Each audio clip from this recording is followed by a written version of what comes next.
Halo semuanya, assalamualaikum warahmatullahi wabarakatuh. Kembali lagi di channel Junior Ferry. Sekarang kita berada di BYD Bipo Palembang. Ini stoknya banyak banget teman-teman ya, yang sedang mencari BYD Atto-One.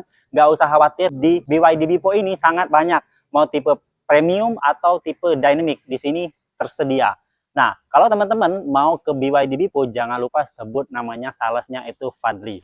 Dulu mobil listrik itu menjadi pertimbangan ya teman-teman ya, untuk memiliki sebuah mobil listrik yang semula kita menggunakan mobil berbahan bakar bensin ataupun itu solar. Yang dikhawatirkan bagaimana baterainya, after sales-nya bagaimana, terus juga untuk garansinya gimana, itu menjadi pertanyaan bagi konsumen Indonesia. Akan tetapi sekarang BYD menghadirkan Atto-One, kenapa bisa tinggi banget penjualannya teman-teman? Bahkan bisa mengalahkan brand-brand besar seperti Toyota. Untuk penjualan BYD itu sangat gila-gilaan teman-teman untuk tahun 2025 ini. Semenjak masuknya BYD Atto-One ke Indonesia. Kenapa sih BYD Atto-One bisa mengguncang pasar otomotif di Indonesia? Yang pertama, BYD Atto-One ini menawarkan harga yang gila-gilaan juga teman-teman. Harganya ini mirip dengan LCGC yang dijual di Indonesia. LCGC di Indonesia itu seperti Toyota dan Daihatsu, serta ada juga Honda yang mengeluarkan Honda Brio non-RS. Untuk Toyota dan Daihatsu itu ada Calya, Sigra, Ayla, Agya. Pasarnya teman-teman itu bisa dirusak oleh BYD Atto-One ini dengan mengeluarkan harga di 195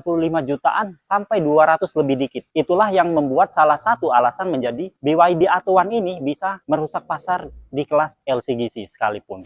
Nah, yang kedua yang membuat BYD Atto-One ini mengguncang pasar otomotif di Indonesia itu karena jarak tempuh yang ditawarkan itu cukup panjang teman-teman ya. Meskipun mobil ini masuk dalam kategori mobil listrik entry level, dia sudah memberikan jarak 300 km untuk tipe dynamic dan 380 km untuk tipe premiumnya teman-teman. Dari jarak inilah yang bisa menjadi salah satu BYD Atto-One ini sangat dicari. Untuk dalam perkotaan di 300 hingga 380 km itu masih mencukupi teman-teman ya. Ya anggap saja aktivitas kita harian itu hanya di 50 bahkan 100 km itu aktivitasnya udah sangat-sangat tinggi kalau 100 km. Beda cerita kalau misalnya kita ke luar kota. Jadi mobil ini kalau untuk di dalam kota sangat affordable teman-teman ya, untuk mengantar anak sekolah, terus juga untuk aktivitas sehari-hari, ke kantor, kerja, bahkan untuk keliling-keliling jarak 300 kilo ini masih mencukupi. Nah, yang ketiga teman-teman, alasan kenapa BYD Atto-One ini sangat-sangat dilirik, ini kepraktisannya dalam 5 pintu. Kalau sebelumnya mobil listrik itu yang entry levelnya itu ada di 2 pintu atau 3 pintu ya sama belakang. BYD Atto-One memberikan konfigurasi 5 pintu, 4 pintu di samping dan belakangnya ada 1. Itu sangat-sangat memudahkan kita dalam mobilitas untuk keluar masuk dari luar ke dalam mobil teman-teman ya. Ini ada 5 pintu yang sangat masuk di akal ya kalau misalnya untuk dijadikan sebagai mobil harian teman-teman. Kalau misalnya 2 pintu, mungkin orang-orang pada berpikir ya, setiap mau masuk itu anak-anak itu harus melewati di pintu yang satu, dan itu agak sedikit kesulitan dalam akses kita keluar masuk.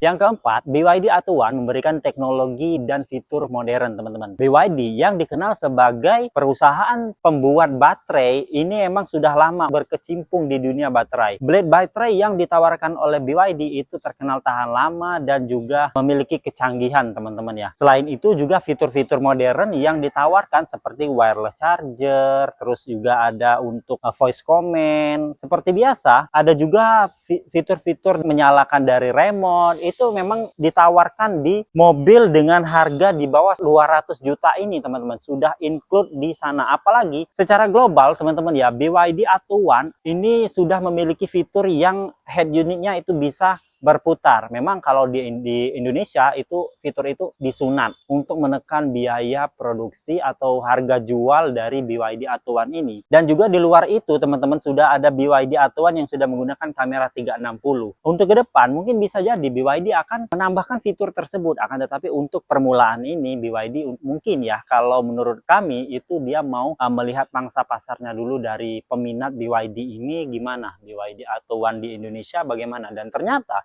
BYD Atto-One itu bisa menggubrak pasar di Indonesia. Nah, yang kelima, teman-teman, itu karena biaya operasional yang sangat rendah. Karena apa? Ini basisnya mobil listrik ya. Mobil listrik itu terkenal sangat ekonomis dalam konsumsi atau pengeluaran kita atau biaya operasional kita dalam berkendara. Itu sudah terbukti di berbagai media. Di sini, teman-teman, untuk mobil BYD Atto One ini, untuk pengecasannya juga sangat cepat ya, teman-teman ya. Dia sudah disupport dengan CCS Type 2. Jadi, kalau misalnya mau ngecas itu bahkan bisa di 30 menit itu sudah hampir 80%. Jadi kalau misalnya mau seperti dulu yang beranggapan kalau mobil listrik itu lama ngecasnya, kita nunggunya lama, itu sekarang udah nggak lagi. Apalagi sekarang kan Atto One sudah disupport dengan CCS Type 2 yang bisa mensupport untuk pengecasan yang lebih cepat. Untuk tipe yang ini, tipe yang premium, ini di fast chargingnya itu bisa di 40 kWh. Sedangkan untuk yang dynamic itu hanya di 30 kWh. Memang nggak terlalu berbeda ya untuk lama pengecasannya. Paling lama di 30 sampai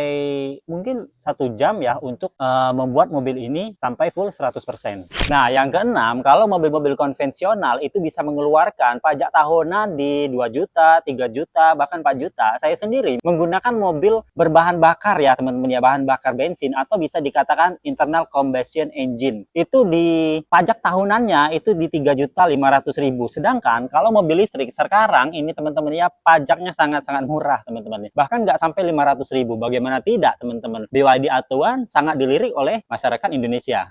Nah, alasan terakhir atau alasan ketujuh, kenapa BYD Atto One ini bisa memiliki penjualan yang sangat meledak itu karena ekspansi jaringan dealer dan layanan purna jual yang diberikan BYD itu sangat luar biasa, teman-teman. Hingga saat ini, dealer-dealer di BYD ini mulai berjamur ya, teman-teman ya. Bahkan di kota kami ini sudah ada beberapa dealer dari berbagai vendor ya, seperti BYD Dipo, BYD Arista, itu udah mulai masuk ke sini, teman-teman. Bahkan ini pun tempat yang sebelumnya itu adalah showroom dari sebuah merek mobil internal combustion engine yang sudah dikuasainya saat ini. Ya, itulah mengapa orang-orang Indonesia itu sudah mulai percaya pada BYD Atto One karena after sales-nya yang sudah mulai bagus, sudah mulai banyak jaringan dealernya, teman-teman. Bahkan ini stoknya aja udah mulai banyak di sini ya, teman-teman. Jadi emang keseriusan BYD memasukkan mobil-mobilnya ke Indonesia, khususnya mobil-mobil listrik ya, teman-teman ya, itu sangat-sangat serius. Makanya dia bisa meninggalkan untuk pesaing-pesaingnya itu dia dengan caranya dengan after sellernya bagus, terus juga jaringan dealernya ekspansinya gila-gilaan. Itulah yang membuat dia sampai sekarang BYD Atto One sangat dicari oleh masyarakat Indonesia. Nah, itu dia teman-teman 7 alasan yang bisa membuat BYD Atto One ini memiliki penjualan yang sangat tinggi menurut kami. Jika teman-teman ada saran ataupun ada alasan lain kenapa BYD Atto One ini bisa penjualannya membludak, itu bisa ketik di kolom komentar. Atau bahkan teman-teman ada yang kurang setuju dengan pendapat kami, bisa juga ketik di kolom komentar. Terima kasih. Wassalamualaikum warahmatullahi wabarakatuh.